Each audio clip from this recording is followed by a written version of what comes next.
एक बार एक किसान परमात्मा से बड़ा नाराज हो गया। कभी बाढ़ आ जाए, कभी सूखा पड़ जाए, कभी धूप बहुत तेज हो जाए तो कभी ओले पड़ जाए। हर बार कुछ ना कुछ कारण से उसकी फसल थोड़ी खराब हो जाए।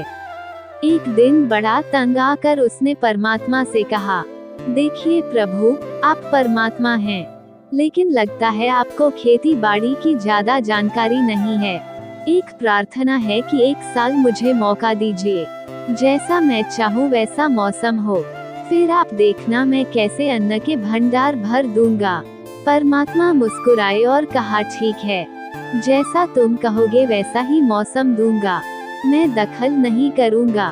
किसान ने गेहूं की फसल बोई, जब धूप चाहिए तब धूप मिली, जब पानी तब पानी।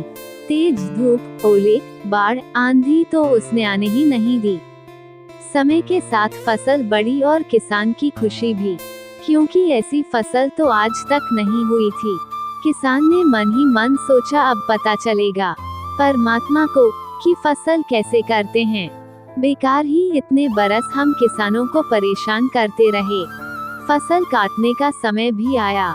किसान बड़े गर्व से फसल काटने गया, लेकिन जैसे ही फसल काटने लगा, एकदम से छाती पर हाथ रख कर बैठ गया।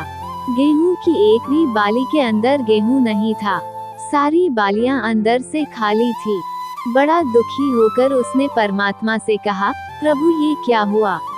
तब परमात्मा बोले, ये तो होना ही था, तुमने पौधों को संघर्ष का जरा सा भी मौका नहीं दिया, ना तेज धूप में उनको तपने दिया, ना आंधी ओलों से जूझने दिया, उनको किसी प्रकार की चुनौती का एहसास जरा भी नहीं होने दिया।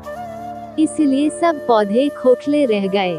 जब आंधी आती है, तेज बारिश होती है, ओले गिरते हैं, तब पौधा अपने बल से ही खड़ा रहता है। वो अपना अस्तित्व बचाने का संघर्ष करता है, और इस संघर्ष से जो बल पैदा होता है, वो ही उसे शक्ति देता है, ऊर्जा देता है, उसकी जीवटता को उभारता है। सोने को भी कुंदन बनने के लिए आग में तपने, हथौड़ी से पिचने, गलने जैसी चुनौतियों से गुजरना पड़ता है, तभी उसकी स्वर्णिम आभा उभरती है, उसे अनमोल बनाती है। उसी तरह जिंदगी में भी अगर संघर्ष ना हो, चुनौती ना हो, तो आदमी खोखला ही रह जाता है, उसके अंदर कोई गुण नहीं आ पाता। ये चुनौतियां ही हैं जो आदमी रूपी तलवार को धार देती हैं, उसे सशक्त और प्रखर बनाती हैं।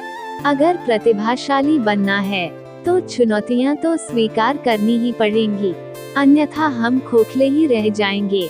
अगर जिंदगी में प्रखर बनना है, प्रतिभाशाली बनना है, तो संघर्ष और चुनौतियों का सामना तो करना ही पड़ेगा।